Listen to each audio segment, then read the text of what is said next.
for those in need. Already added the rest of the information. Perhaps I will add, well, I don't know, maybe a little bit more because there's some space at the top. But as you can see, it's already filled with information. Last week, we saw basically all the boxes that had determined times according to Daniel in the book of Revelation.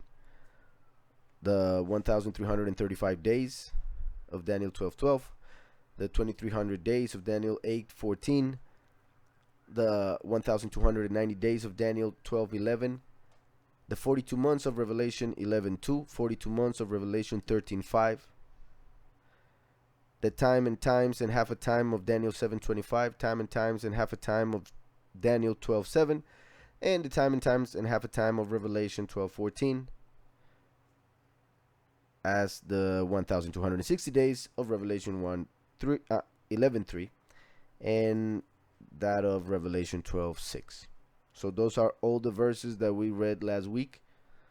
I added more information that hopefully will help you guys. And I guess tonight we can read the rest of verses that are within the main box on the screen, and that will help explain the other things that you see. So, starting from left to right, which is basically from the beginning of the last week of Daniel to the end of the last week of Daniel. As you see in the purple of the beginning, it says Revelation 1, 2, and 3. I put there the menorah not only because it's our logo, but because it represents the 7 congregations of Revelation 2 and 3, which are mentioned also in Revelation 1. So pretty much those 250 days of preparation until the daily sacrifice starts, those 250 days will be a time in which the 2 witnesses will be preaching, giving the true doctrine without any plagues, without any pain falling on people directly from the heavens, basically. And that is what we found in Revelation 1, 2, and 3 when Messiah speaks to the 7 congregations. So the 2 witnesses will be speaking to the 7 congregations that are all around the world during the first 250 days. Well, actually, during the 250 days, but I should mention a little bit different than what I said before. During those 250 days, we'll start the second seal. That's why at the end of the 250 days, we see the 3rd seal, the 4th seal, and the 5th seal. So during the first 250 days, the 2 witnesses will start, and eventually, within those 250 days, the 3rd World War will begin. So that will be part of plagues or pain beginning to manifest during those 250 days. So in that time, Revelation 1, 2, and 3 will be fulfilled. Then Revelation 3, 7 till 13, and 7, 1 till 8. I guess we can go and read this one. Let's go to Revelation 3.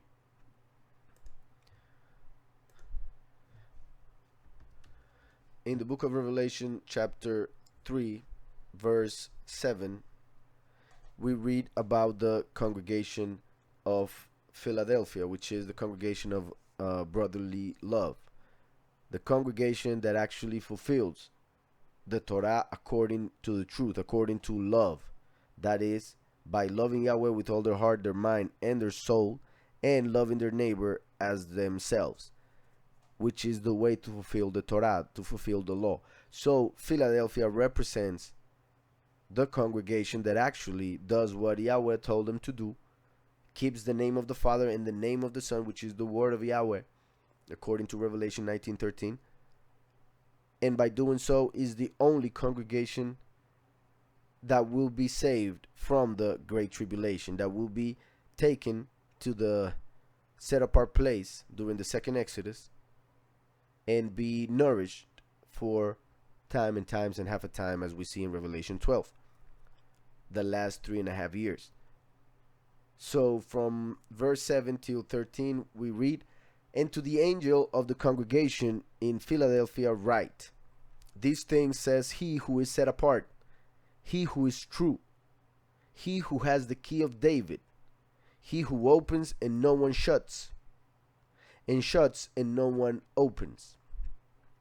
So he's talking about Messiah, of course.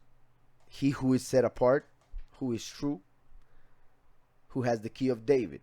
The second coming is David, is the branch of David, the son of David. As Messiah himself said, he is not the son of David, he is the root of David. So the fact that he says that he has the key of David is as saying that he has the power or the key to do what he has to do during the end times through the last, who is as David. He who opens and no one shuts, and shuts and no one opens. I know your works. See, I have set before you an open door, and no one can shut it. So, because of the works, not only because of the faith, but also because of the works of this congregation, is that Yahweh will give them an open door that no one can shut. That means that they will be able to go through that door in order to enter the other dimension, eternity, without having to die. So they will be able to go from this reality to the next through this door that won't be shut because of their works, which Yahweh knows and has seen. So it says, I have set before you an open door and no one can shut it, for you have a little strength. So even though this congregation is the true congregation, even though it has works, Yahweh recognizes and tells us that he knows that the congregation has a little strength. So it's not because the people of the congregation may be special in any way different than the rest of the people of the world, in the sense of the strength or the capability to become part of this people. The congregation, even though has little strength, has a lot of faith, and that faith gives them the strength to do the works, because we can do all things through Messiah who strengthens us.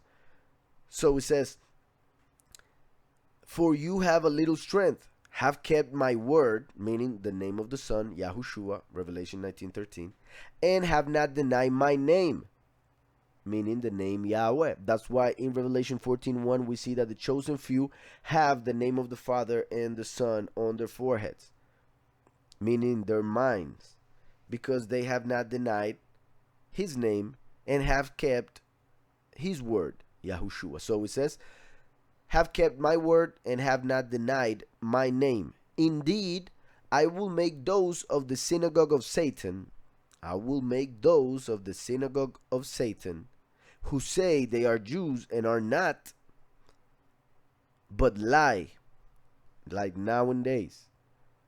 Many, actually most of those people who call themselves the Jewish people are not actually descendants of Israel. They are not descendants of Yahudah, and therefore they are not Yahudim. They may call themselves Jew or Jewish, but that, as you can hear, already has no relation to the actual word Yahudi. The actual word is Yahudi. So they claim to be the chosen people, yet they are not Yahudim. As we have explained, most of them are either Ashkenazi, coming directly from Yafet. In Genesis 10 we see that, and they have mixed with, as we also see in many encyclopedias, even Jewish encyclopedias, where it says that the modern Jewish or Judaism, well, not only the religion, the people that call themselves Jewish, are actually Edom, Esau, the brother of Jacob. So that's why, mainly, because if they are Esau, other than Ashkenazi, we find many verses in scriptures that talk about them about what they represent and about what Yahweh will do with them. And that's why Yahweh is saying this right here. Indeed, I will make those of the synagogue of Satan who say they are Jews and are not, but lie. Indeed, I will make them come and worship before your feet, and to know that I have loved you.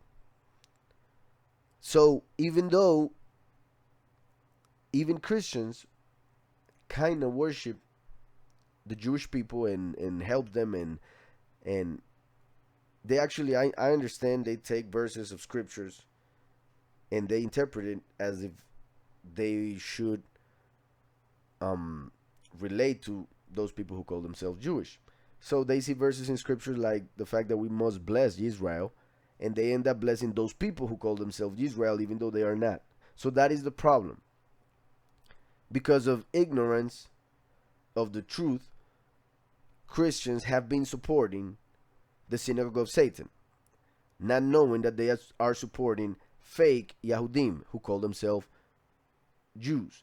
Now, I want to make clear that I said most of them. So there are some of them, some people who call themselves Jewish, who are actually Yahudim or Yisraelim, because Yahudim means from the tribe of Yehudah.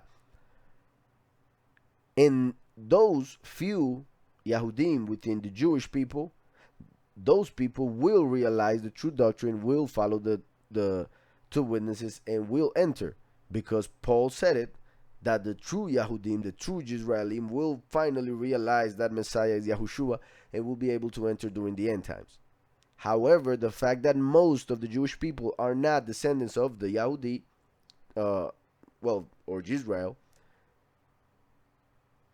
the fact that they are not sons of Jacob, and they are most of them, will cause confusion.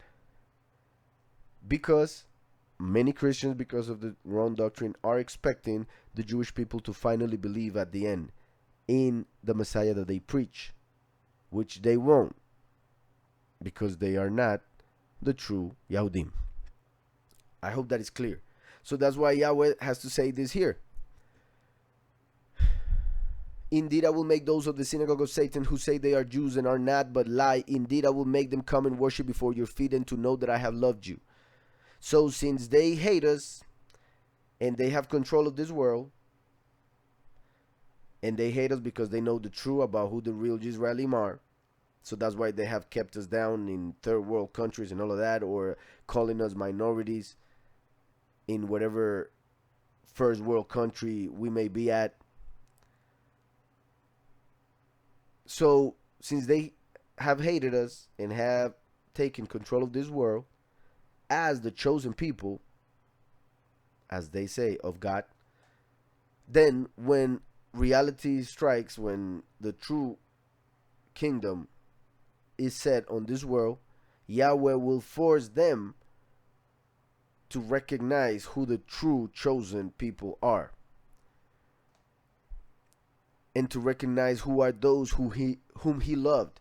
And this is key, because Yahweh says that he hated Esau, yet he loved Jacob.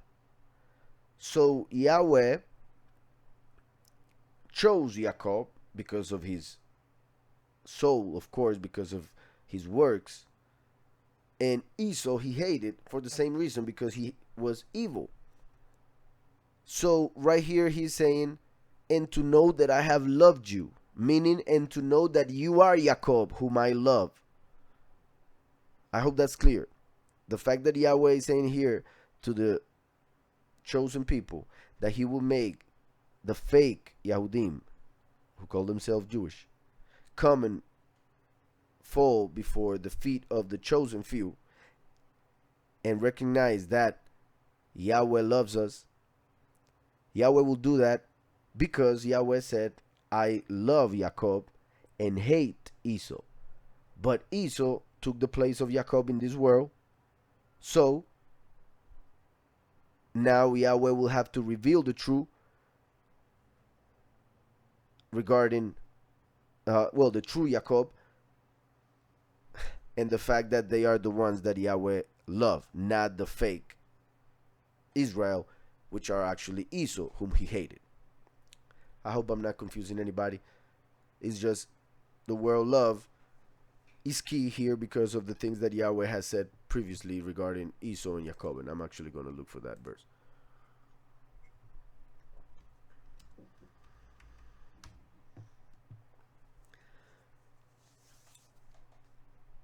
In Malachi 1:3, it says, "But Esau I have hated."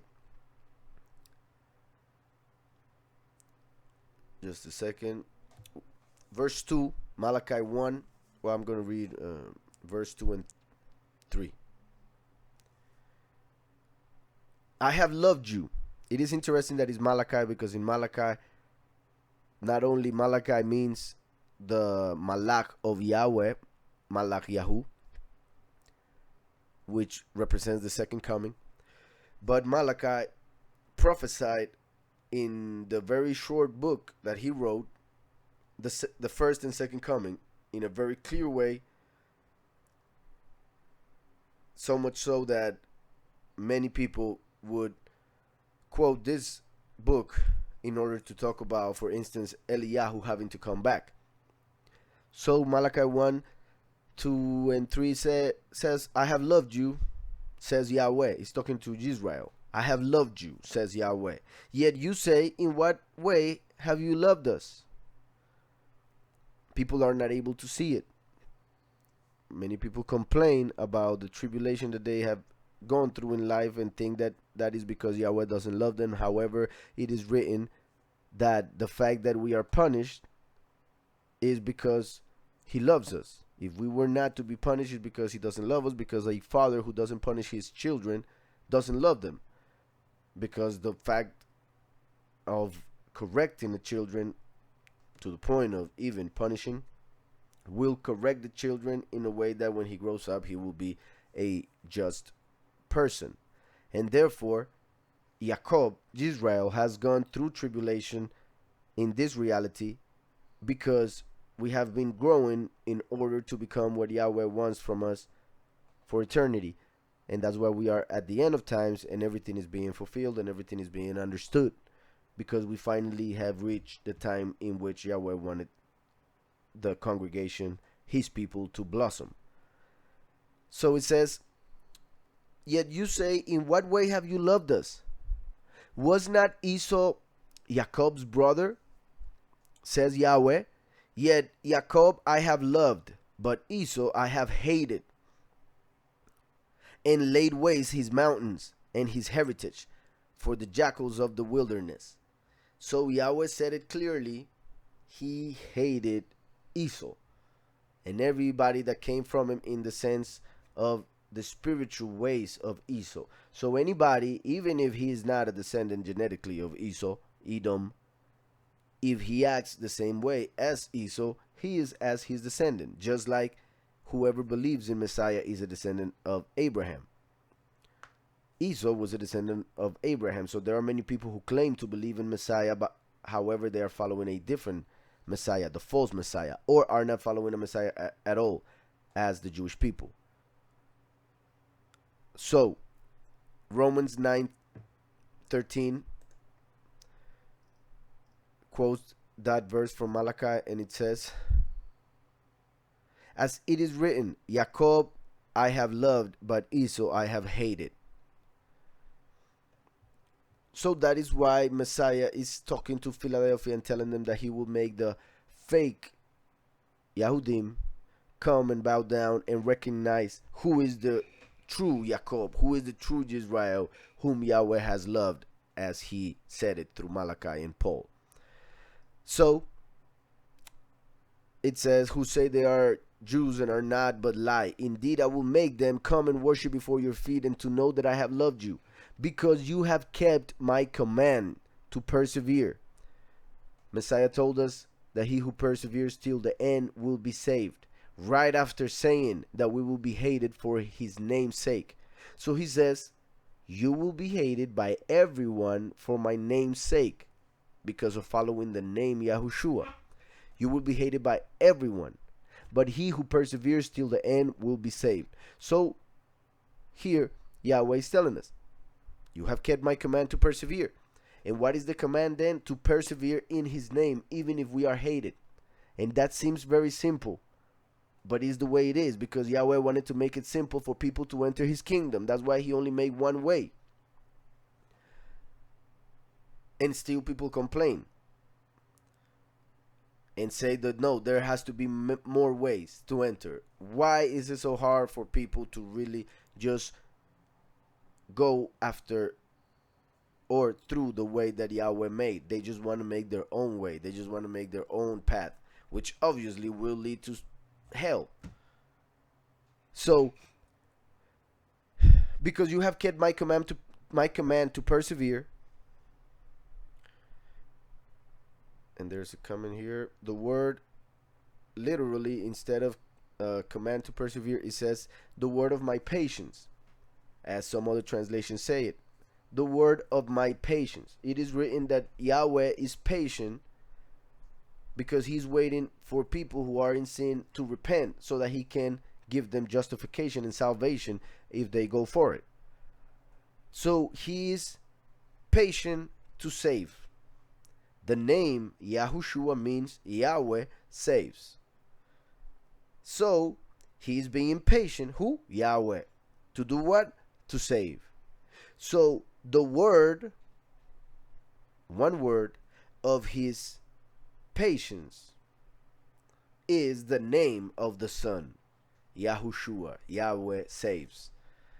So he's saying, because you have kept the name of my Son, the word of my patience, I also will keep you from the hour of trial, which shall come upon the whole world, to test those who dwell on the earth.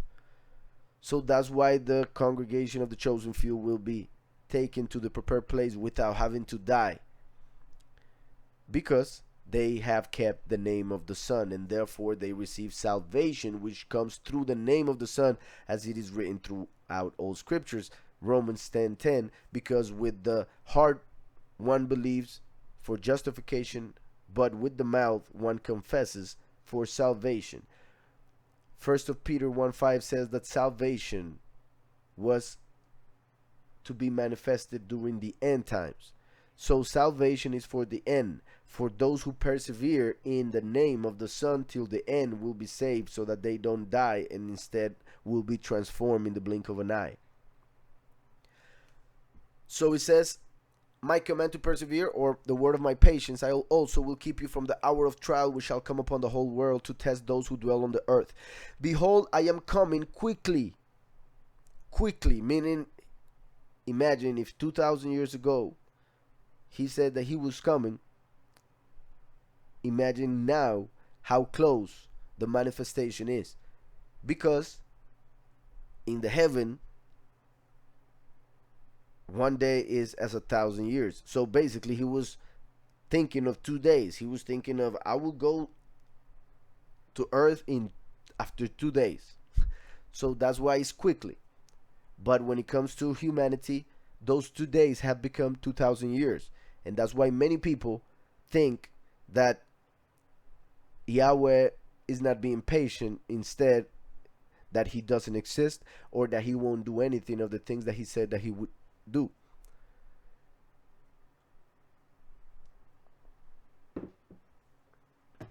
So it says, behold, I come quickly. Hold fast what you have. What did it say? This letter to the congregation of the chosen few, that they have the word of his patience, the name of the Father and the name of the Son. That's what the chosen few have. So Yahweh tells them to keep what they have, to hold fast to what they have. Hold fast what you have, that no one may take your crown. Because the chosen few, who have the name of the Father and the Son on their foreheads, will be crowned kings and priests in eternity because of that. So that's why it says, do not lose the name, because if you give away the name, you're pretty much giving away your crown, your chance to become king for eternity. And that's why those who do not enter through salvation will be the people, those who will inhabit earth eternally, but not as kings. So I hope that's clear. Hold fast what you have, that no one may take your crown. He who overcomes, I will make him a pillar in the temple of my Elohim.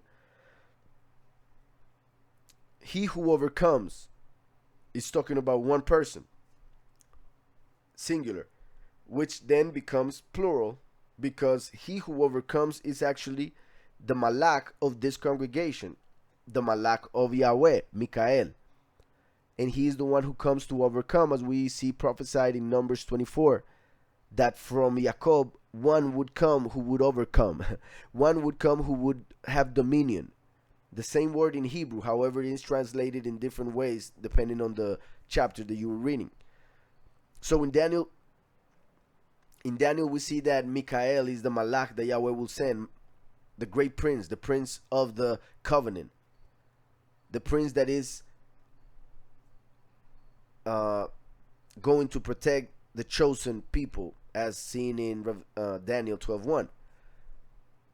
That he would stand up in the end times, meaning that he would come to earth as the malach of Yahweh, who is coming quickly and who will overcome, because he comes as the first seal, which comes conquering and to conquer. He is the conqueror, the overcomer, he who will have dominion. And one of the reasons, or the ways that we can understand this or confirm this, is that the temple had two pillars, not 144 pillars, 144,000 pillars, or whatever. It had two pillars, Yachin and Boaz, according to scriptures. Yahweh gave them names because they represent the first and last, the first and second manifestation of Yahweh on earth. So Yahushua is Yachin, the first pillar, he who will establish. That's what it means. So Yahushua came and he became the stone that the builders rejected, the cornerstone, to establish the kingdom of Yahweh on earth through him. Then Boaz means with strength. So through the first and last, Yahweh will establish the kingdom of heaven with strength on earth. So first and last, and that's why Messiah, Yahushua, is telling the last, his malach, his envoy, he's telling him that he will give him the other pillar. He will be the other pillar. He will become the second coming, the second manifestation of Yahweh. We need to understand that scripture talks about two manifestations of Yahweh, not two manifestations of Yahushua. Yahushua is the first manifestation of Yahweh. The second manifestation will be through the malach Mikael, who overcomes, while the lamb, the first, is in heaven at the right hand, and that's why he's the one that opens the seal, and the last, the malach of Yahweh, will manifest on earth, conquering and to conquer, on the white horse, like the white horse of Revelation 19 that is written by Messiah. So this is something that in Christianity is not understood, and that's why they end up making the false doctrine that the first seal is the Antichrist, and that is wrong in many levels that eventually, hopefully, you will understand if you continue with us, and we'll go through so many verses that have to do with that. So Yahushua is telling the last that he will overcome, and therefore he will give him or make him a pillar in the temple of Elohim, because he will become Boaz. And he shall go out no more, as David asked of the Father, to be able to be in the temple and not go out ever. So Yahushua is fulfilling what David asked. And that's why he started saying, he who has the key of David. Yahushua, when he explained that he is not the son of David, but the root of David, he asked the Pharisees, whose son is Messiah? And they said, David's son. And he said, then why David in Psalm 110 said to Yahweh,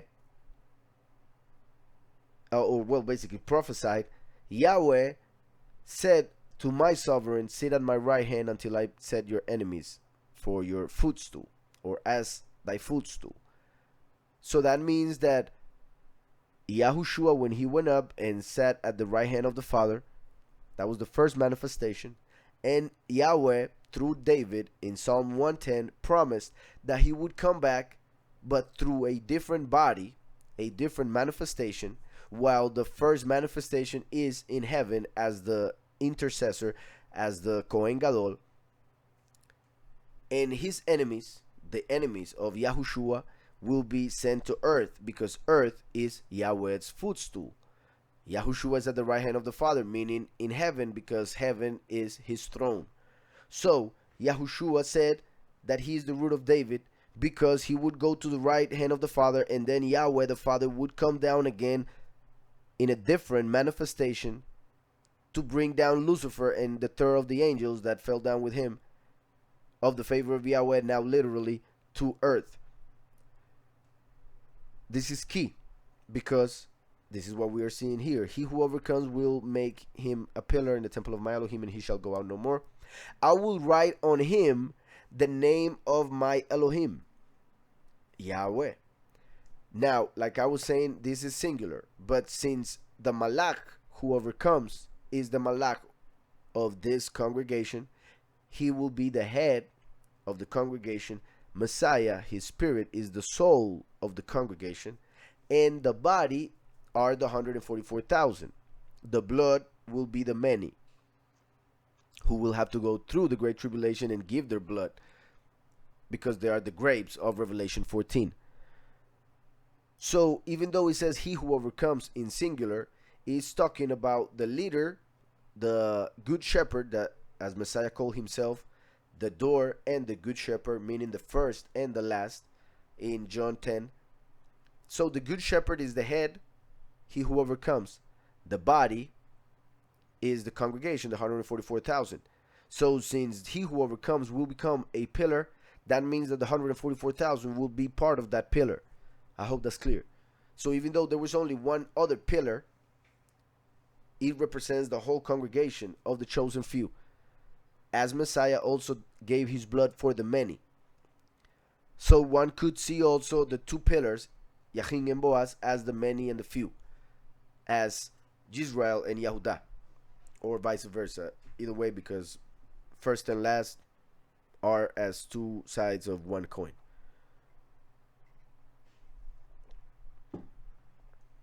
So we see here that the chosen few are Philadelphia, because we see in Revelation 14 that they have the name of the Father and the Son on their foreheads. And here Messiah is saying that the last, he who overcomes, will receive on his forehead the name of Yahweh, and the name, then it says, I will write on him the name of my Elohim and the name of the city of my Elohim.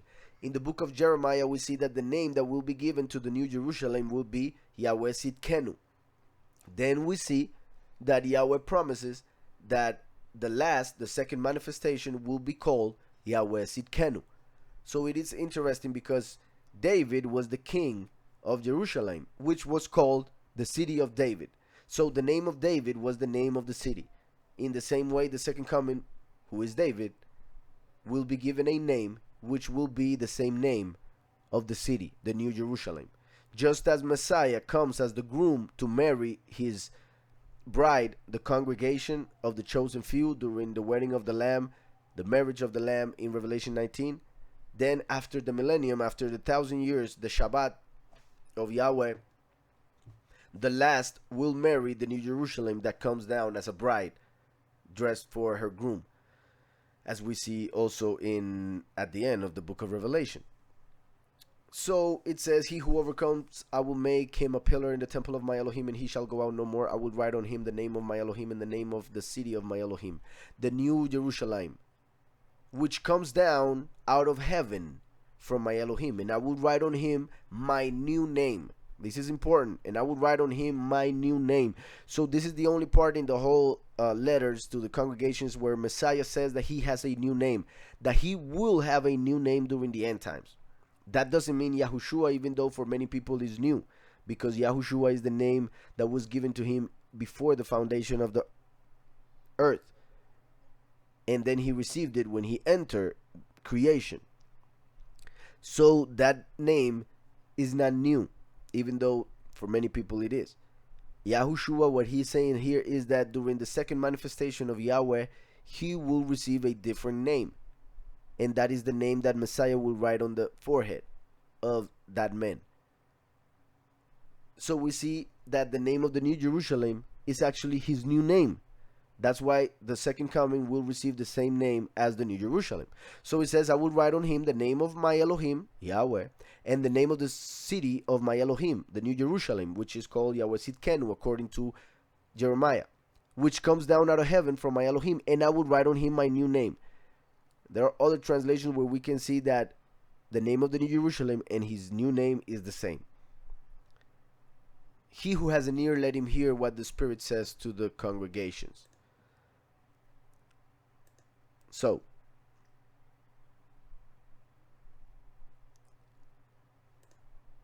hopefully you're following everything. I don't see any questions, so I will continue. Like I said, going back to that image, in those 250 days is basically when the first 3 chapters of Revelation will happen, and part of what happens in Revelation 6 and 7, as we are about to see. So even though I added Revelation 1, 2, and 3, I highlighted 3, 7 to 13, which is what we just read about Philadelphia, because those 250 days would be key when it comes to the 2 witnesses talking to the 144,000, sealing their foreheads with the name of the Father and the Son. And that's why I added there the Revelation 3, 7 to 13. Then let's go to Revelation 7, 1 to 8.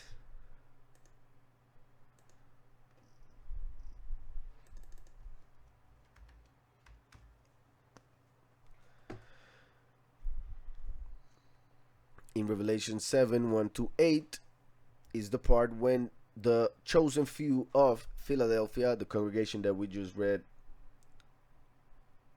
is sealed on their foreheads. Like we just read, the Almighty true Messiah is going to seal the forehead of the chosen one, he who will overcome, and through him he will seal the 144,000 who will also overcome through the true doctrine that the overcomer will preach. So Revelation 7 says, after these things I saw 4 angels standing at the 4 corners of the earth. This is very interesting.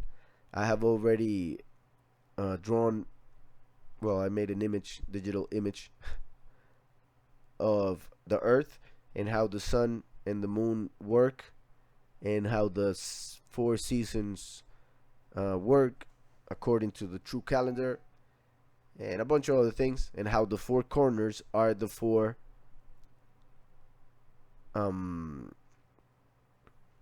basically north, south, east, and west,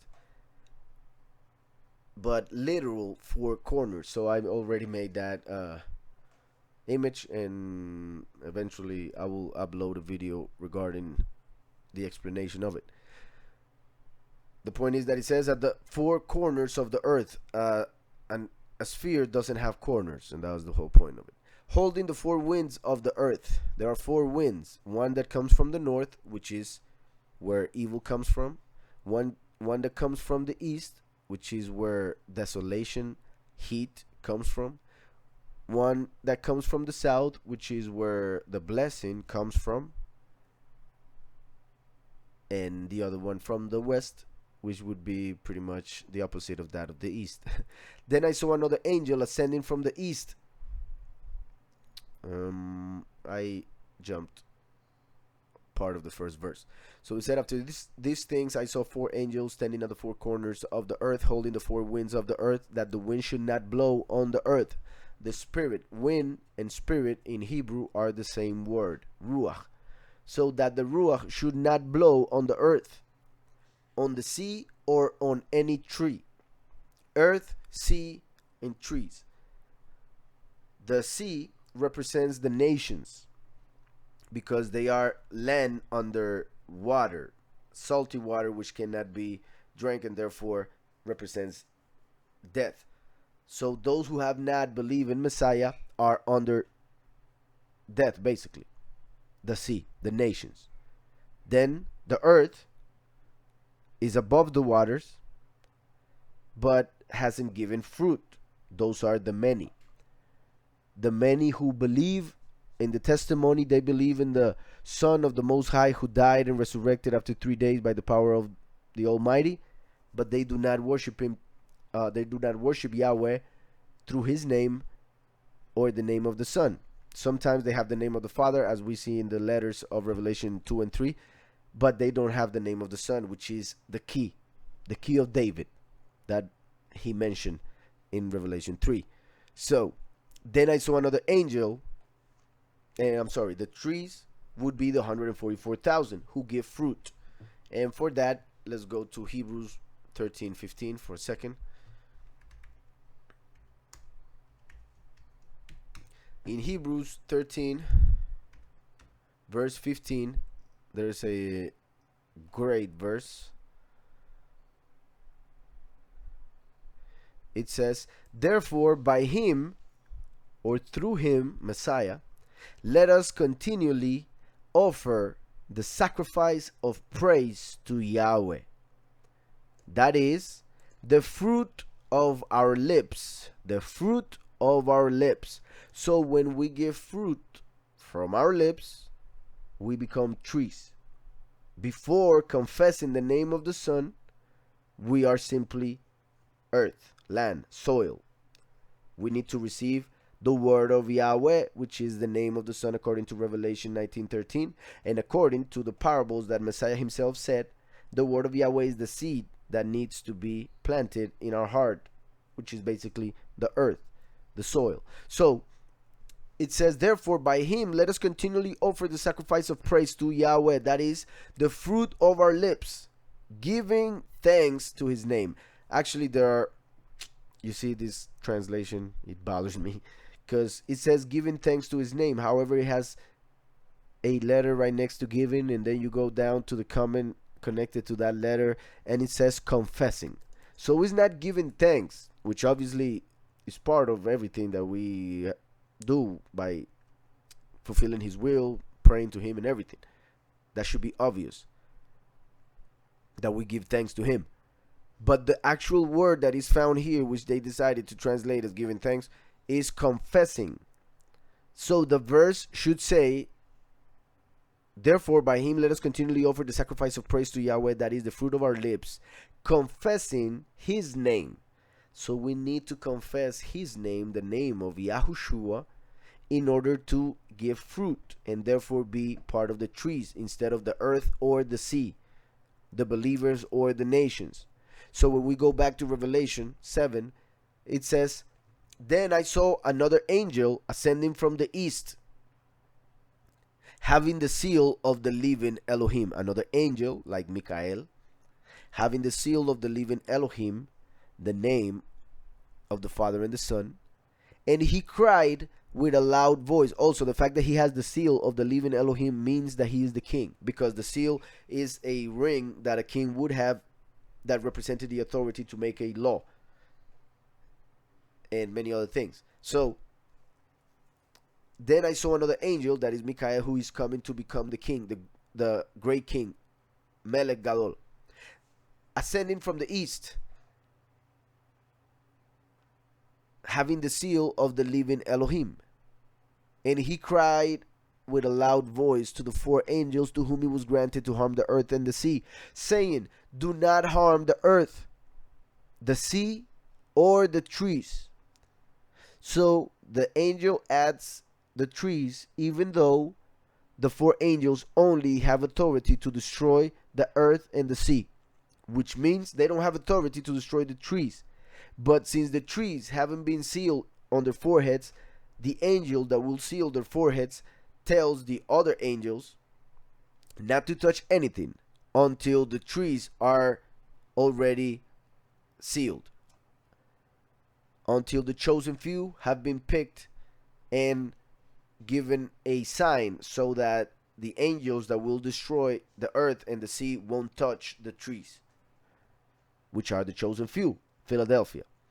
So it says, and he cried with a loud voice to the four angels to whom it was granted to harm the earth and the sea, saying, do not harm the earth, the sea, or the trees till we have sealed the servants of our Elohim on their foreheads.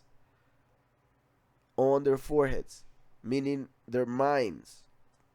And I heard the number of those who were sealed, 144,000, of all the tribes of the children of Israel. were sealed, of all the tribes of the children of Israel. And then it says the 12 tribes. Of the tribe of Yehudah, 12,000 were sealed. Of the tribe of Reuben, 12,000 were sealed. Of the tribe of Gad, 12,000 were sealed. Of the tribe of Asher, 12,000 were sealed. Of the tribe of Naphtali, 12,000 were sealed. Of the tribe of Menashe, 12,000 were sealed. The fact that we find Menashe here is replacing Dan, has to do with the fact that through Dan would come the one that will have the authority to kill the two beasts. The two witnesses. Basically, the beast will come out of Dan and will kill the second manifestation of Yahweh. Actually, tomorrow, not only is Yom Teruah, but in Yom Teruah, there was a man of scriptures, we find it in scriptures, the story, who was killed. And it is said that he was killed by Israeli, a brother, basically, that was jealous of his power, of his authority that he had received. So he killed him after he was invited to his house to eat and everything. So there is a fast that is not done in Yom Teruah because of the feast, but is done on the 3rd of the 7th month. And it has to do with the fact that the destruction of Israel would come from within. Just like Judas betrayed Yahushua, who was part of the 12 disciples, so the same will be when the beast, who has part of Israel,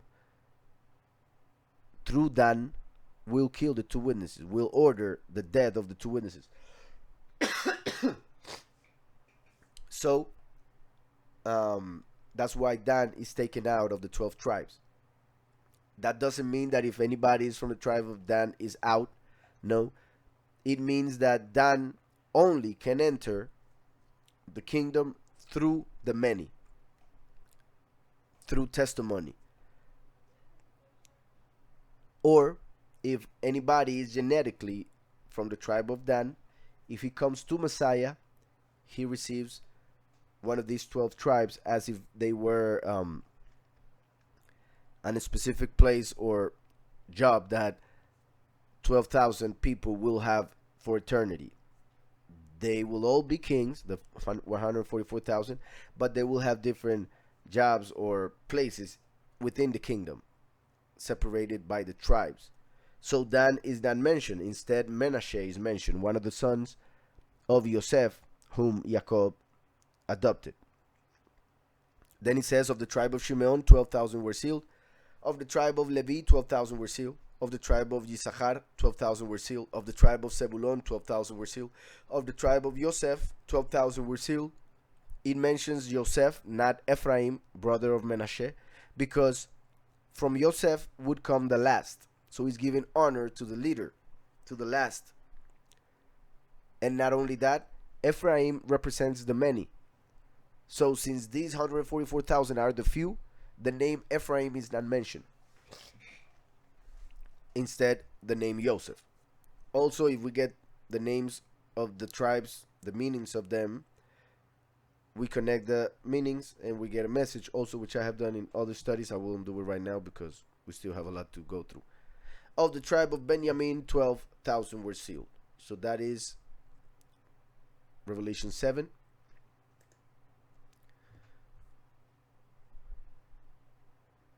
Then we have Ezekiel 9, however, is a whole chapter, so I won't read it.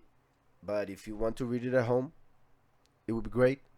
Basically, what is explained in Ezekiel 9 is a representation of what will happen during the sealing of the 144,000. What we just read in Revelation 7 is explained in Ezekiel 9.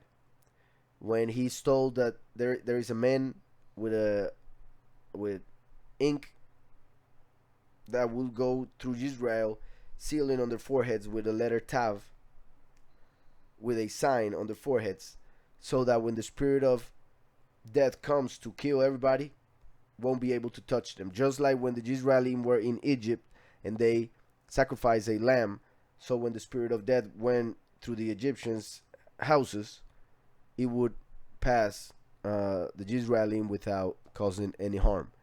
So the same will happen during the end times. The 144,000 will be sealed, as prophesied in Ezekiel 9, Revelation 7. And because of that seal on their foreheads, the angels, the four angels of the four corners of the earth that will destroy a lot of things on earth, a lot of people of the many and a lot of people of the nations, they won't be able to touch the chosen few at all because they will be sealed and therefore protected. Then we can go to 2 Chronicles 8:10.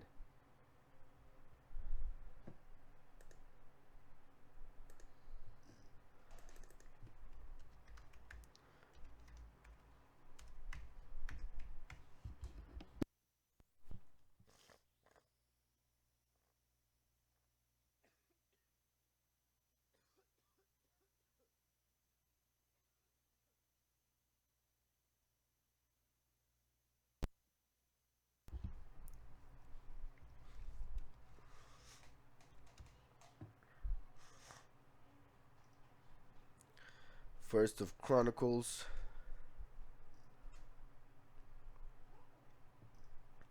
8:10. It says,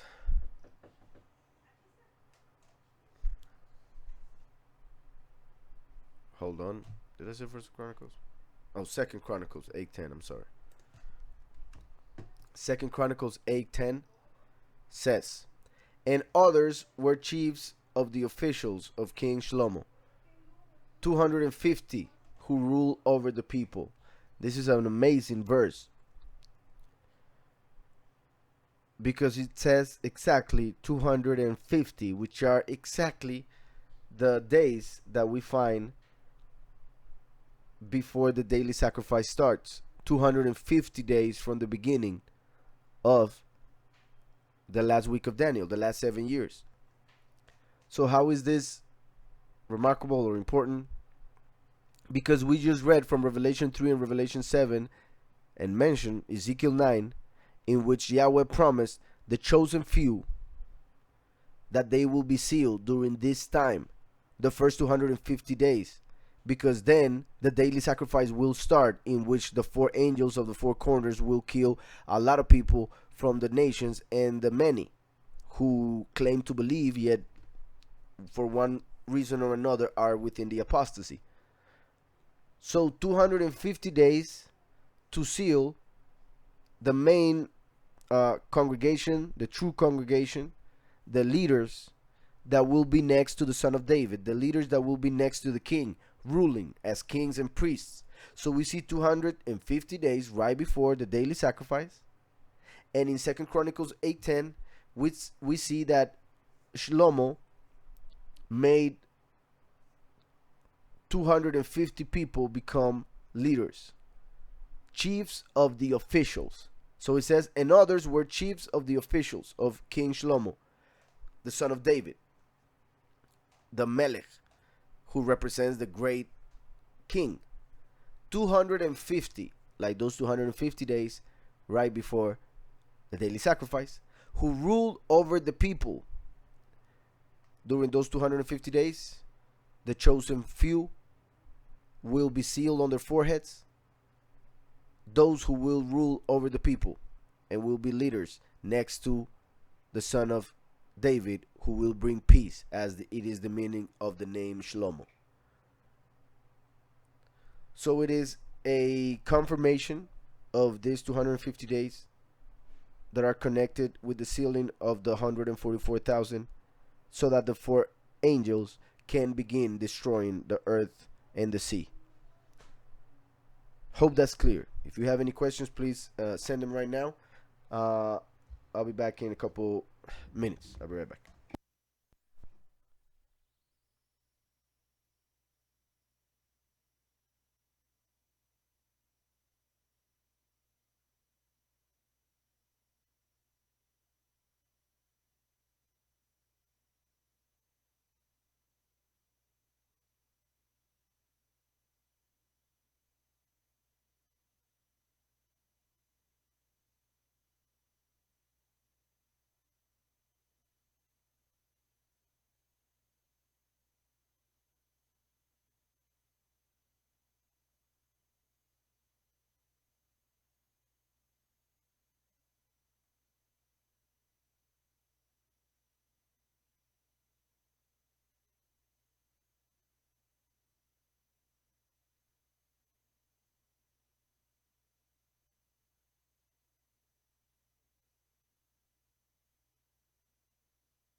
So let's see if there are any questions. Not. All right, so I'll continue for a while longer. Let's see what are the verses we were going to read. So, as you see, that purple box that represents those 250 days is the time when the 144,000 will be sealed as the leaders of the people, like we just saw in 2 Chronicles 8:10. Then after that, basically on the top, the green part, you can see the third, fourth, fifth, sixth, and seventh seal will happen after those 250 days.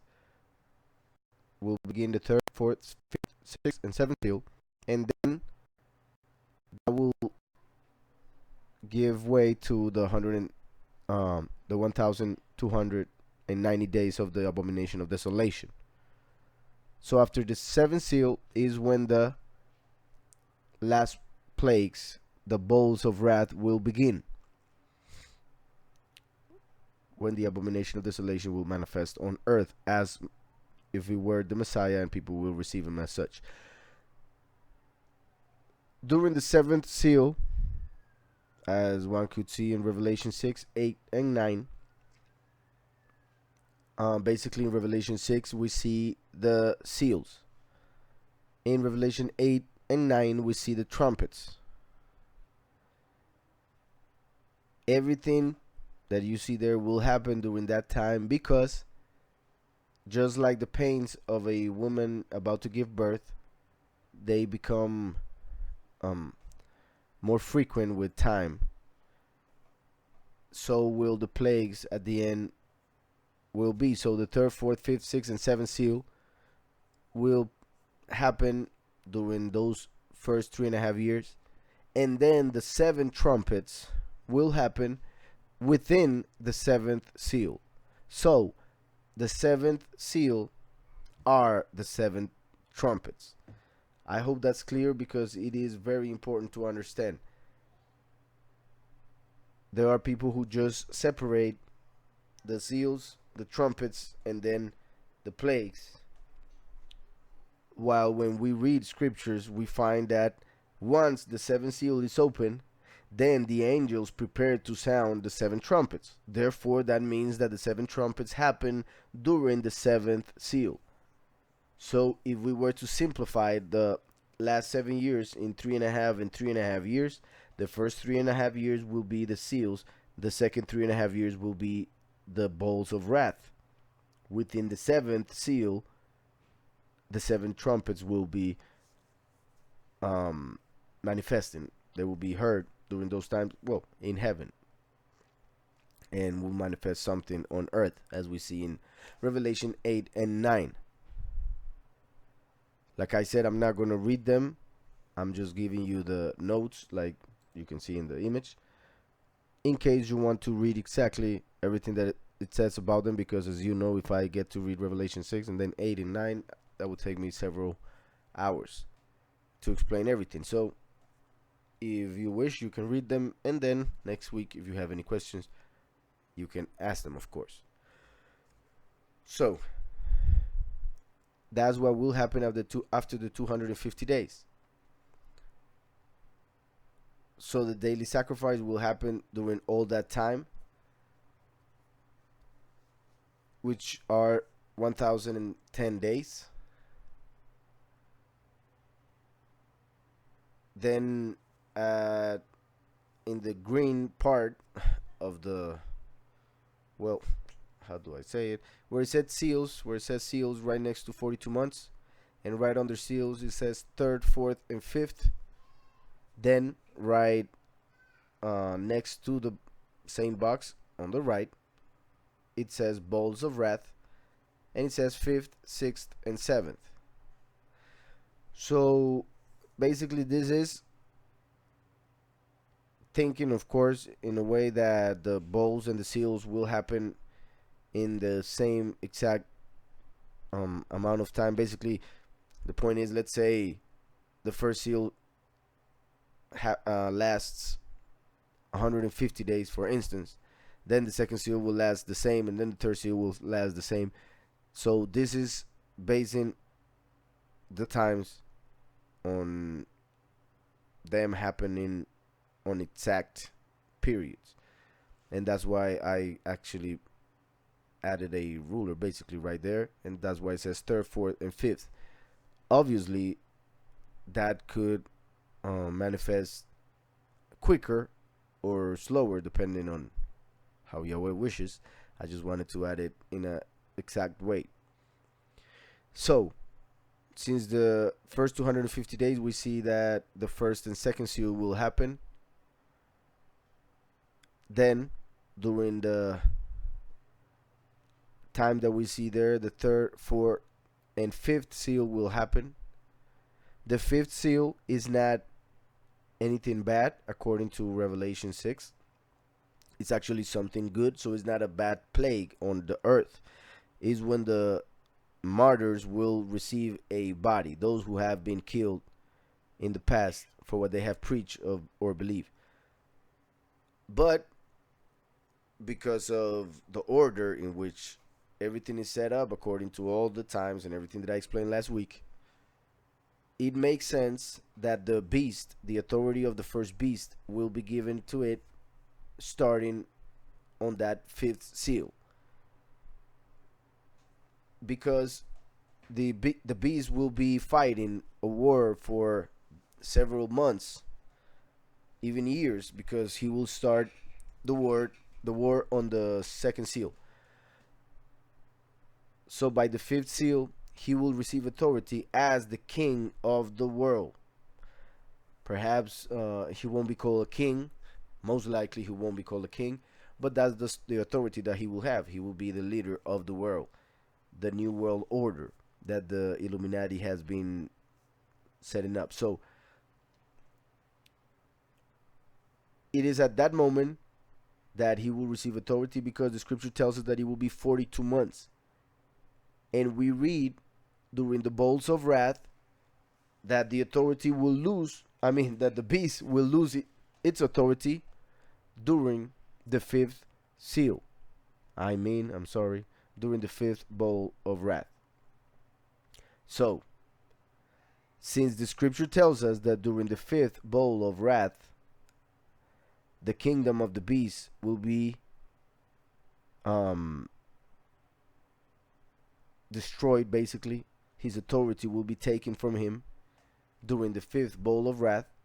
Then, if we go back 42 months, and if those plagues were happening at exact times, then we would find ourselves at the fifth seal. So that's why the 42 months of the authority of the beast and the time and times and half a time of the little horn of Daniel 7 are placed there. Because, I repeat, in the bowls of wrath we are told that the fifth bowl is the end of the authority of the beast. So if we go 42 months back, we find ourselves within the first half of the last 7 years.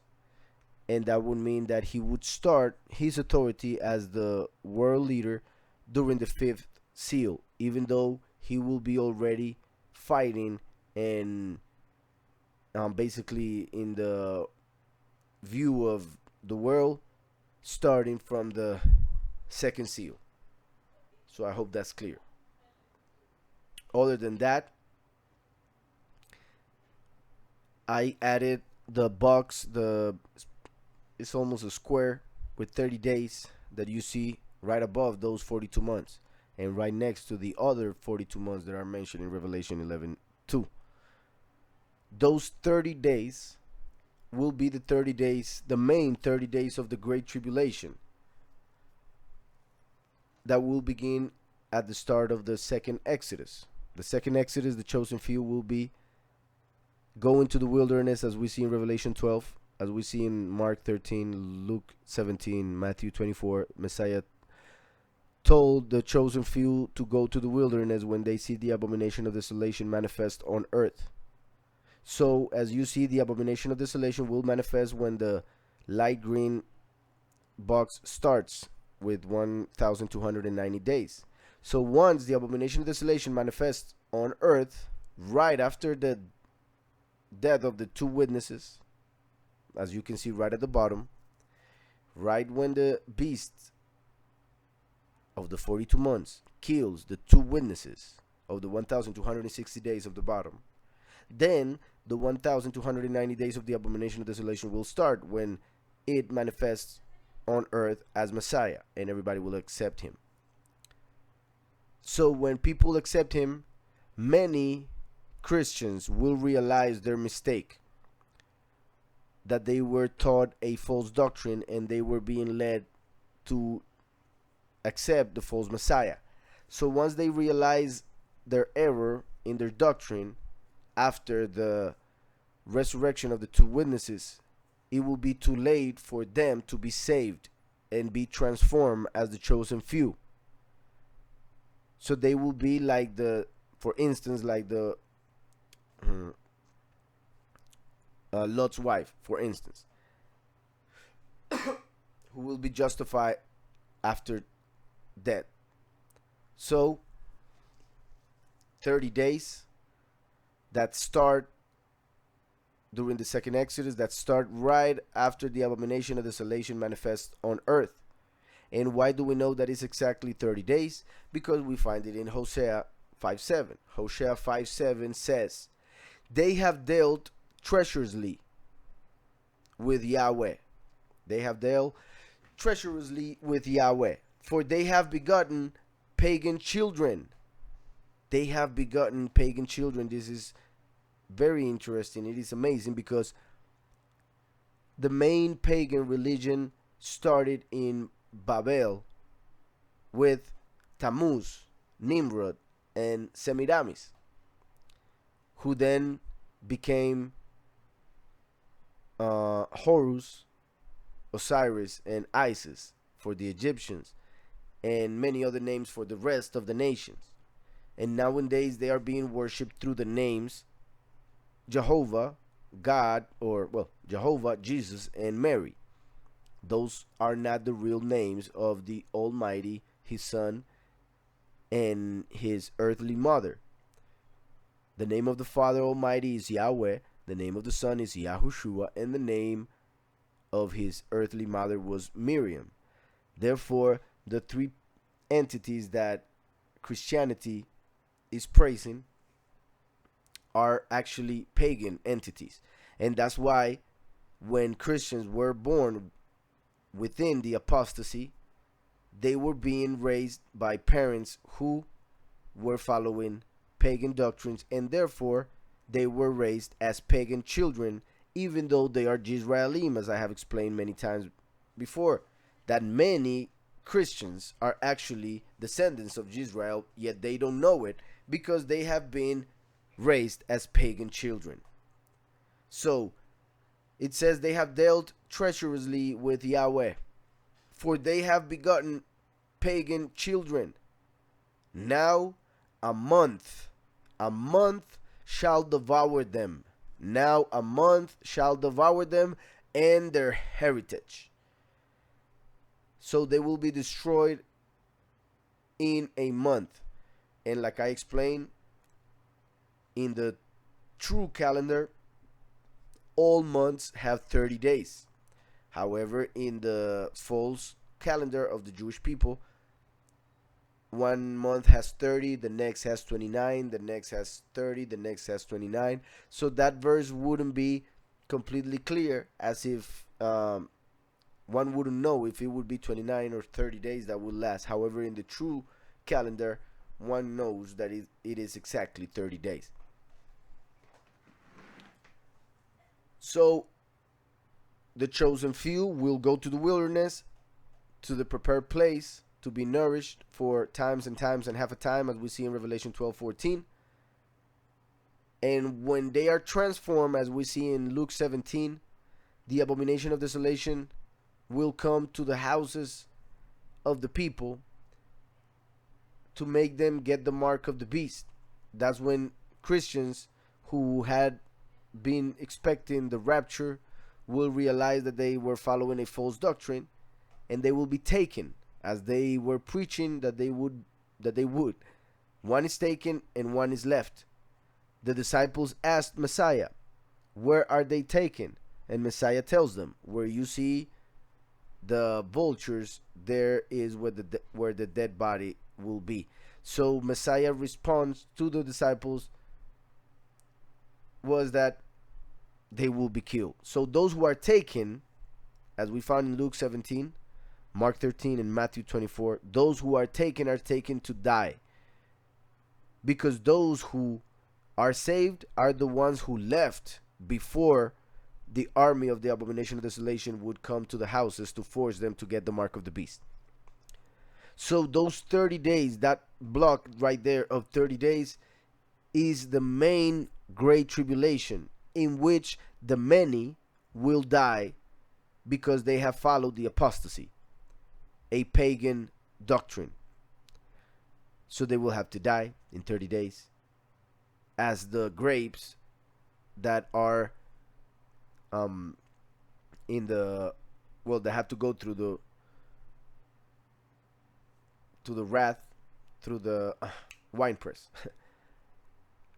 So I hope that's clear. Then after that we can go to Revelation 7 for a moment, which, as you can see, is I wrote it right next to the time and times and half a time of Revelation 12:14. When that is over, meaning when the 1260 days of the congregation being in the prepared place, being nourished, in many ways is like when Esther was being prepared to become the queen by marrying Ahashverosh in the book of Esther, Hadassah.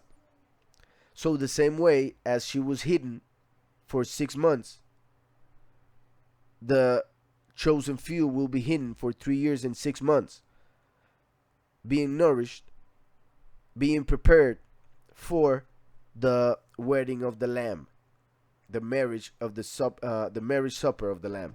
So if we go to Revelation 7:9-17,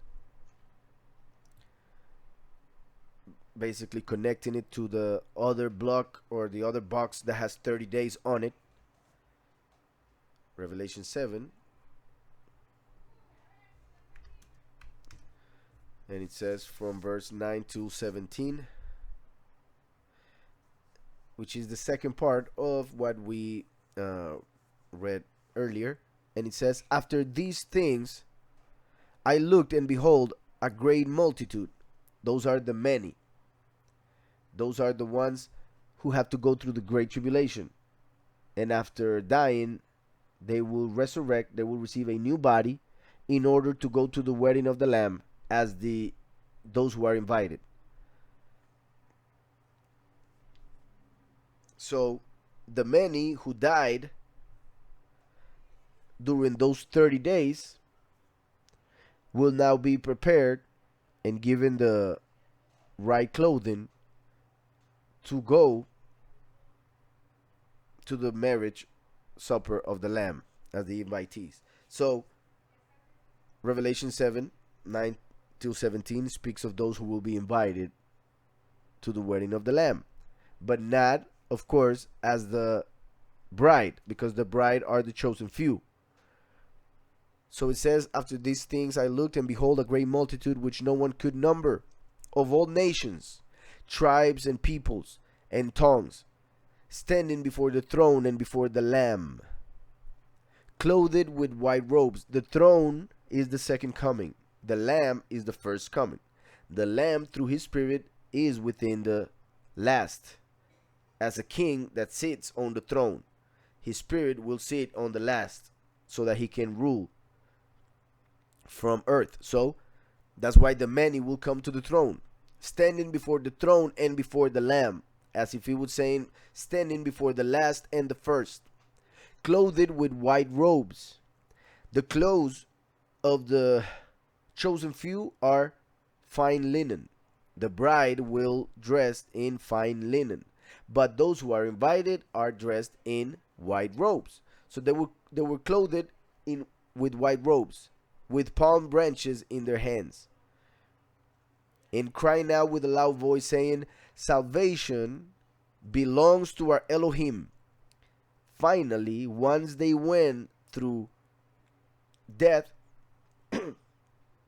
they will realize that salvation belongs to Yahweh only, and not to any other name, not to any other entity. Because once they finally go through the punishment that the apostasy will cause,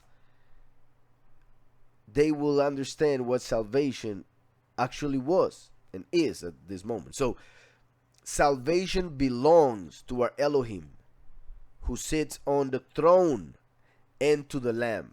Once again, salvation belongs to Yahweh, who sits on the last, and to the first, his son Yahushua. All the angels stood around the throne, and the elders and the four living creatures, and fell on their faces before the throne and worshipped Elohim, saying, Amen. Blessing and honor and wisdom, thanksgiving and honor and power and might be to our Elohim forever and ever. Amen. Then one of the elders answered, saying to me, Who are these, arrayed in white robes, and where did they come from? This is interesting because Yahuhanan, a Yahudi, disciple of Messiah, is given this vision. The angel comes and asks him, Who are these people? The many, who are they? Where do they come from? Why are they from all the nations? Verse 14 says, And I said to him, Sir, you know.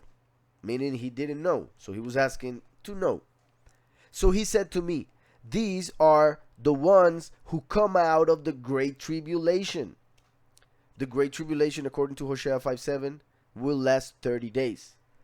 Meaning in those 30 days, this great multitude will die, because they won't accept the mark of the beast, because they will be too late to be saved, but then they will realize their mistake when they are being forced to get the mark, and they will choose to die, and by dying they will be justified and receive white robes to enter the wedding of the Lamb. So he said to me, These are the ones who come out of the great tribulation, and washed their robes and made them white in the blood of the Lamb. Yahushua the Lamb, he said, This is the blood of the new pact, which is spilled for the many. His blood, which was spilled for the many, the great multitude. That's why they washed their robes in his blood. And as we know, if you want to wash your clothes, you need to take it off. The clothes of the soul is the body. So in order for them to wash their robes, they need to take their bodies off. That means that they need to die through the great tribulation, and through dying they will receive justification, because through our belief we receive justification, Romans 10:10. So once they die in the great tribulation that will last 30 days, then they will be resurrected with white robes, because they believe in Messiah, meaning the testimony.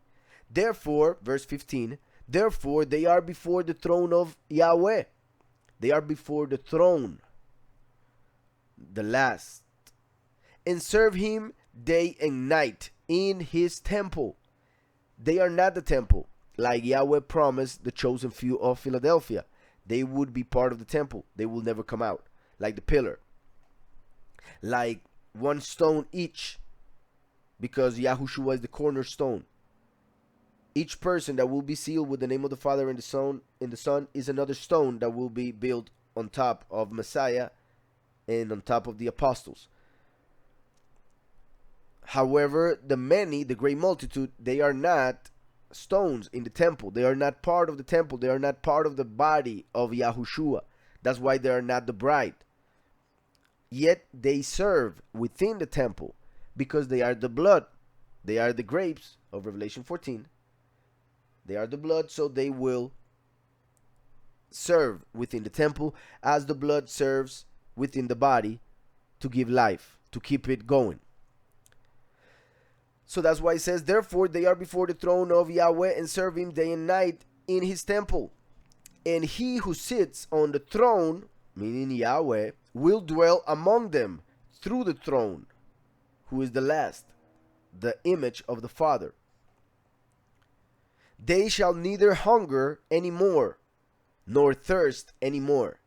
Since they are the many, they receive something a little lower than that which the chosen few received. That's why they are given perfect bodies, without sin, without the inclination to do evil. However, they won't be as high as the chosen few who will be able to access heaven and enter the presence of Messiah himself, because the many will only be able to see the throne. The many will only be able to see the last, the face of the second manifestation. The few will be able to see the face of the first manifestation, the Messiah. The temple had two parts, the set apart and the most set apart. The set apart is what the many will be. That's why it was a bigger place. And the chosen few will go to the most set apart place, which was smaller, as the room where the bride and the groom go. Those who are invited are not allowed to go into the room. Only the bride and the groom. So the room where the bride and the groom go to consummate their marriage represents the most set apart place, while the set apart place represents where the wedding takes place, and the invitees are watching, basically. So it said, they shall neither hunger anymore nor thirst anymore. So it mentions things that are very important, of course, but that are earthly, material, physical. That means that these are people that during this lifetime, they were not very spiritual, really. They claim to be spiritual, they claim to be believers, they claim to be religious, but they were stuck in the letter. They were stuck in a wrong doctrine. So they were not being truly spiritual. They were being they were having an illusion of spirituality, a physical spirituality, because it was according to the letter. The letter kills, and that's why they had to die in order to be justified. I hope that's clear. So since they were not very spiritual, the reward that Yahweh will give them is very earthly.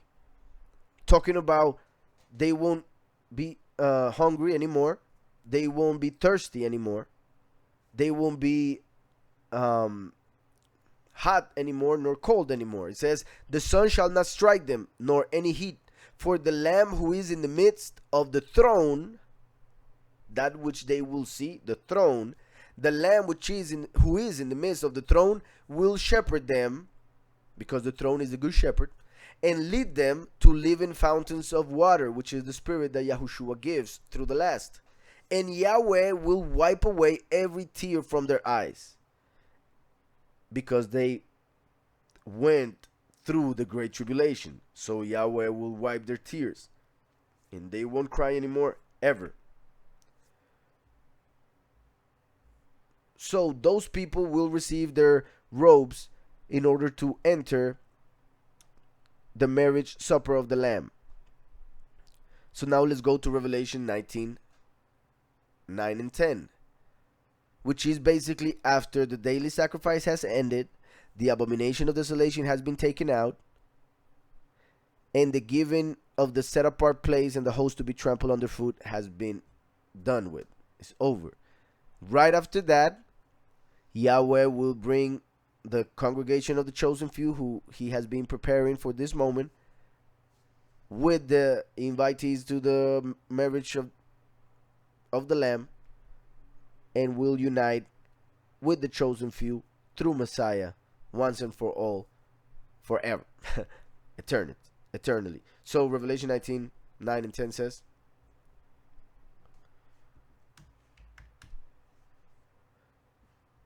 verse 9. Then he said to me, write, blessed are those who are called to the marriage supper of the Lamb. Blessed are those who are called, meaning those who are invited. So the many, even though they were not saved but justified, even though they are not the bride, they are blessed because they were invited to the supper of the Lamb, which is something huge. Even though they won't be kings, their blessing will be huge. They will be able to be on earth during the next 1,000 years. Something that not everybody will have the pleasure to experience. So then he said to me, write, blessed are those who are called to the marriage supper of the Lamb. And he said to me, these are the true sayings of Yahweh. And I fell at his feet to worship him. But he said to me, see that you do not do that. I am your fellow servant and of your brethren who have the testimony of Yahushua. Worship Yahweh. For the testimony of Yahushua is the spirit of prophecy. The testimony of Yahushua is what those who are invited have, because they believe in the dying of Messiah and his resurrection for our sins.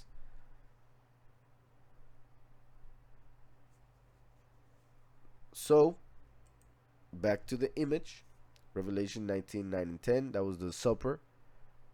The marriage supper of the Lamb, which would basically happen during those 40 days, 45 days extra that we find in Daniel 12:12, when the 1,335 days are mentioned. Blessed is he who waits. Blessed is he who waits. And we just read in Revelation 19, blessed are those who are called to the marriage supper of the Lamb. We see a huge connection.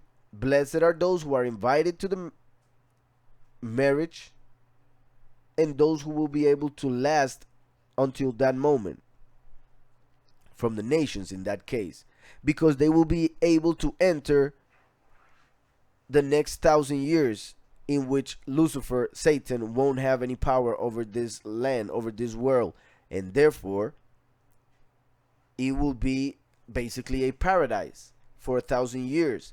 So if anybody from the nations is able to await until the end of the 1,335 days, they will be blessed, no doubt about it, for whatever time they get to have in those bodies.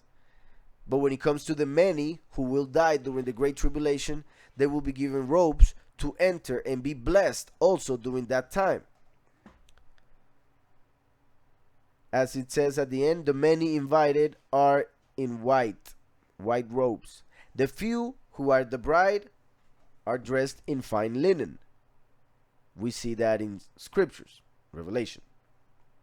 So there are two types of clothing, one for the bride and one for those who are invited.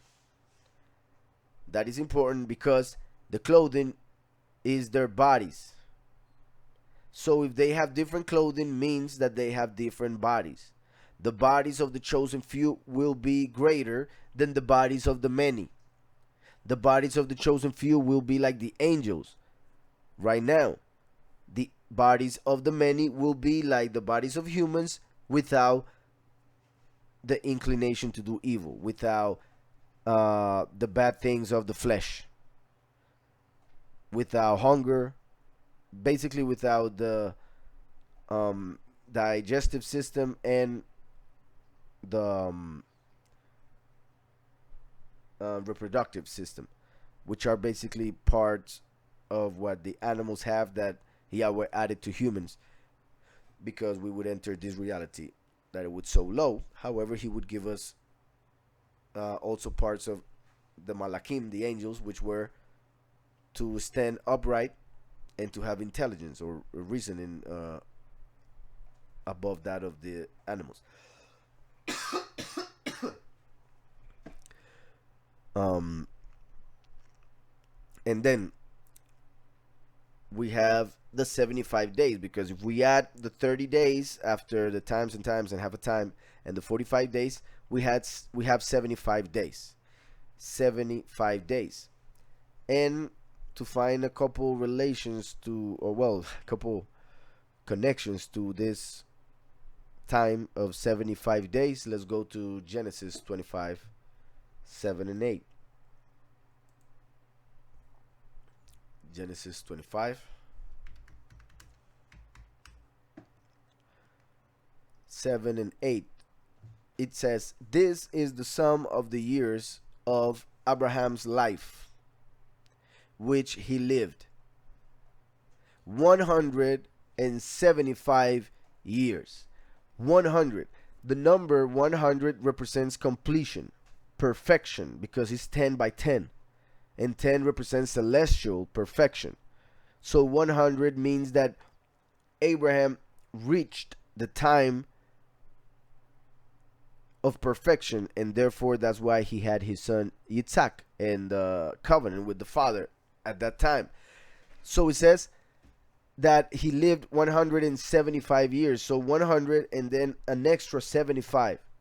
If 100 represents completion, we can see the last 7 years. For instance, the two boxes on the bottom, 1,260 days, as 50 years each, representing the life of Abraham. 50 years each until the covenant was done. But then 75 extra years, which can be represented by the 75 extra days that we see at the end of the last week of Daniel. So basically, the end times can be represented by the entire life of Abraham. And perhaps we can see more signs of that in other studies, because I do have other connections about that. So the whole end times can be represented by the whole life of Abraham. The first 100 years as the first 7 exact years, and the last 75 years of Abraham's life as the last 75 days of the end times. Hope that's clear. So Genesis 25, 7 and 8 says, "This is the sum of the years of Abraham's life, which he lived, 175 years. I repeat, as if we were 7 years and 75 days. Then Abraham breathed his last and died in a good old age, an old man and full of years, and was gathered to his people."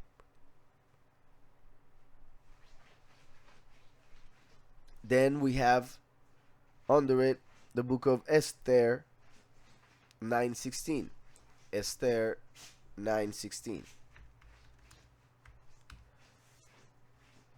Verse 16 of chapter 9 on the book of Esther, it says, "The remainder of the Yahudim in the king's provinces gathered together and protected their lives."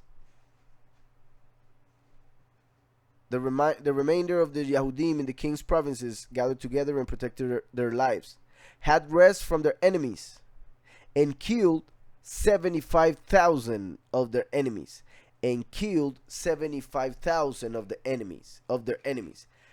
At the end, as you see in this image, at the end of those 75 days is when the war of Armageddon will happen, as we see also in the book of Revelation, in Revelation 19. So it is interesting that after the 7 exact years, this last week of Daniel, there are 75 days until the war of Armageddon, or until it ends, at least. And we are seeing this verse in Esther, which is connected to Purim, which actually Purim will happen within those 75 days that we see right here, because well, actually right before those 75 days.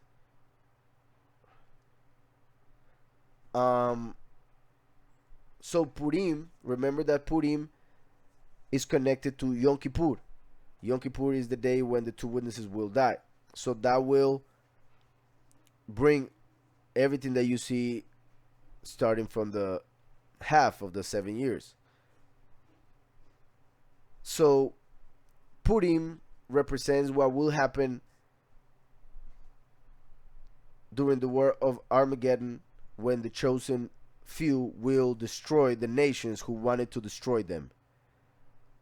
So that's why the 75 days connected to this that we see here. I repeat the verse. The remainder of the Yahudim in the king's provinces, the king representing Messiah, the Yahudim representing the chosen few, gathered together and protected their lives in the war of Armageddon, had rest from their enemies. That's why there will be peace on earth forever from that moment on, and they will have rest because it's the Shabbat, finally, the 1,000 year Shabbat, and killed 75,000 of their enemies. Those 75 days represent the time in which the 75,000 of their enemies will die during the war of Armageddon. Obviously, I'm not saying there are 75,000 exactly. I'm just saying the 75 days are represented by these 75,000 enemies who died. But they did not lay a hand on the plunder, because the earth will be destroyed completely. And it won't have anything that the chosen few will want. So the chosen few will come to the war of Armageddon and destroy the nations, yet won't take their riches, because their riches won't mean anything in the spiritual sense. So they will all be destroyed. They won't take anything of theirs, as we see here. But they did not lay a hand on the plunder. This was on the 13th day of the month of Adar. Well, that is Purim, like I said. So that is Esther 9:16, and then to close tonight's study, let's go to Acts, the book of Acts 7:9-14.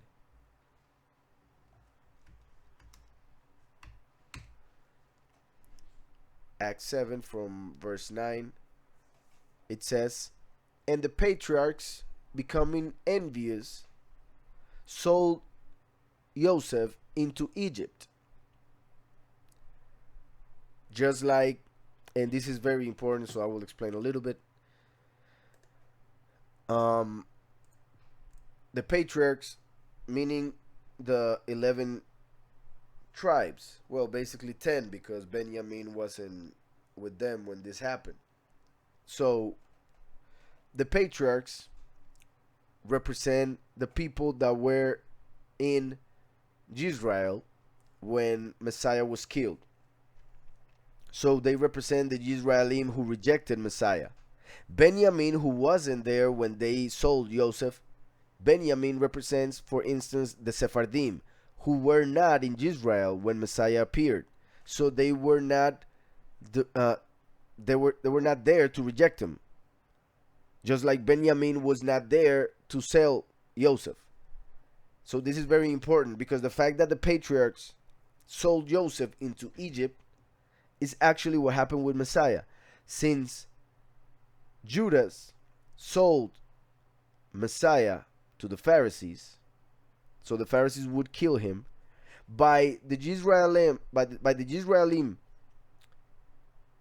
rejecting Messiah, they were actually giving Messiah to the Gentiles. They actually bought Messiah for 30 pieces of silver, which is the price of a slave, like Joseph was sold as a slave. So when they bought Messiah with the price of a slave and killed him through the power of the Romans, they were actually giving away their Messiah to the Gentiles, as selling Joseph to Egypt. So we see it here. And the patriarchs, becoming envious, sold Joseph into Egypt. They became envious, just like the Pharisees were envious of Messiah when he was raising up the dead and giving light to the blind, etc. So they sold Joseph into Egypt, but Yahweh was with him and delivered him out of all his troubles, and gave him favor and wisdom in the presence of Pharaoh, king of Egypt, and he made him governor over Egypt and all his house. The second coming, comes genetically through Joseph. because he will fulfill this last part, just like Messiah fulfilled the previous part when he was sold to the Egyptians. So the life of Joseph the whole life of Joseph can be explained as the first coming, and also the whole life of Joseph can be explained as the second coming. However, the best way to explain it or see it is to see his life, the first half as the first coming, and the second half as the second coming. The first half from his birth to the moment when he's sold by his brothers. The second half from the moment he's sold and he becomes a slave till the moment when he comes out of jail to rule over all the nations. When he rules over all the nations, that is when the first and last will become one, as we see in the last chapter of Revelation, and as we are seeing in this image that will happen. So that's why this verse or these verses are found in the box that has to do with the 75 days at the very end, because those 75 days will basically be the moment when Joseph becomes one with Yahudah, the last becomes one with the first, in order to be the King of Kings and Sovereign of Sovereigns of Revelation 19. So back to Acts, it says, now a famine and great trouble came over all the land of Egypt and Canaan. Great trouble, like great tribulation. Like the great tribulation, which is key with what we have been seeing tonight. Now a famine and great trouble came over all the land of Egypt and Canaan, and our fathers found no sustenance. But when Jacob heard that there was grain in Egypt, he sent out our fathers first. This is key. And the second time Joseph was made known to his brothers, meaning during the second coming, his brothers, the real Yisraelim, will recognize Messiah. So the Yahudim were not able to recognize the first, so that the Gentiles could also enter. And that's why the Yisraelim will recognize the last during these end times. However, the Gentiles won, and that's why they will kill the two witnesses, of whom one is the second coming. So it says, and the second time Joseph was made known to his brothers, and Joseph's family became known to Pharaoh. So finally the chosen few will become known to the world, because the world has been waiting for the moment in which the children of Yahweh will be revealed. So this will be the moment. Here is being represented by the fact that Egypt met the sons of Jacob. So it says, and the second time Joseph was made known to his brothers, and Joseph's family became known to the Pharaoh. Then Joseph sent and called his father Jacob and all his relatives to him. 75 people. 75 people. Once again, the number 75, key, as those 75 days at the end, when Joseph becomes one with Yahudah, is ruling and calls his people to rule over the whole world, represented here by Egypt. So then Joseph sent and called his father Jacob and all his relatives to him, basically as the groom calling all those whom he invited to inhabit the earth. So Jacob went down to Egypt, and he died the marriage supper of the Lamb, because they rejected the mark, having to go through death. So we're going to close it here for tonight. Hopefully it was a blessing for a week with the last study regarding the end times, or regarding this image at least that we've been seeing for the last couple of weeks. So may the Almighty